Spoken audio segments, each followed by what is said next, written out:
Guys ಏನಕ್ಕಂತ ಗೊತ್ತಿಲ್ಲ, ಇಲ್ಲೆಲ್ಲ ಗುಡಿ ಬಂಡೆ ಎಲ್ಲ ಡೆಕೋರೇಷನ್ ಮಾಡೋರೆ.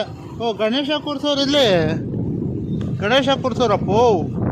ಗುಡಿ ಬಂಡೆಯಲ್ಲಿ ಇವಾಗ ಗಣೇಶ ಆಚರಣೆ ಮಾಡ್ತಾರೆ. ಸರಿ, ಗಣೇಶ ಹಬ್ಬ ಆಚರಣೆ ಮಾಡ್ತಾರೆ.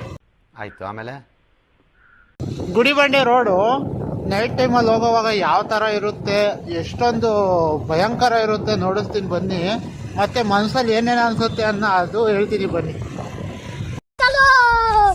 ಗಾಯ್ಸ್ ನೋಡಿ, ಎಷ್ಟು ಕತ್ಲಿರುತ್ತೆ ಅಂದ್ರೆ ನಿಜವಾಗ್ಲೂ ಒಂದೊಂದ್ಸರಿ ಭಯ ಆಗ್ಬಿಡುತ್ತೆ.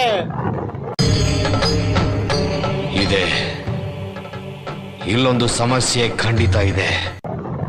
ಏನನ್ಸುತ್ತೆ ಗೊತ್ತಾ, ಇಂಥ ಟರ್ನಿಂಗ್ಗಳು ಬಂದ್ರೆ ಆ ಟರ್ನಿಂಗ್ ಅಲ್ಲಿ ಯಾರಾದ್ರೂ ನಿಂತ್ಕೊಂಡವ್ರೇನೋ, ಯಾರ್ದಾದ್ರೂ ಗಾಡಿ ಕೆಟ್ಟೋಗಿದ್ಯೇನೋ, ಅವ್ರು ನಮಗೆ ಇವಾಗ ಹಿಡ್ಕೊಳ್ತಾರೇನೋ ಅಂತ ಅನ್ಸುತ್ತೆ.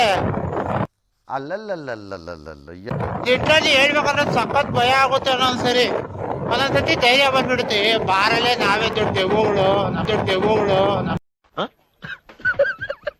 ಇವಾಗ ಹಿಂದೆ ಯಾವ್ದಾದ್ರು ಗಾಡಿ ಬಂದ್ರೆ ಚೆನ್ನಾಗಿರುತ್ತಲ್ಲಪ್ಪ ಅನ್ಕೊಳ್ತಾ ಇರ್ತೀವಿ ಅವಾಗ ನಾವು.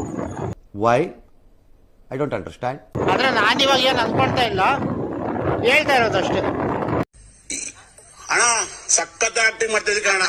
ನೋಡಿ, ಅದು ಟರ್ನಿಂಗ್ ಅಲ್ಲಿ ಯಾರೋ ಹೋಗಿ ಕೂತ್ಕೊಂಡವ್ರ, ಅದ್ ಹೆಂಗ್ ಕಾಣಿಸುತ್ತೆ ಗೊತ್ತಾ? ಯಾರಲ್ಲ ಅವಳು ಹುಡುಗಿ ದೇವ್ ತರ ಅವಳೆ, ಒಂದ್ ಮಣ ಮೇಕಪ್ ಮಾಡ್ಕೊಂಡು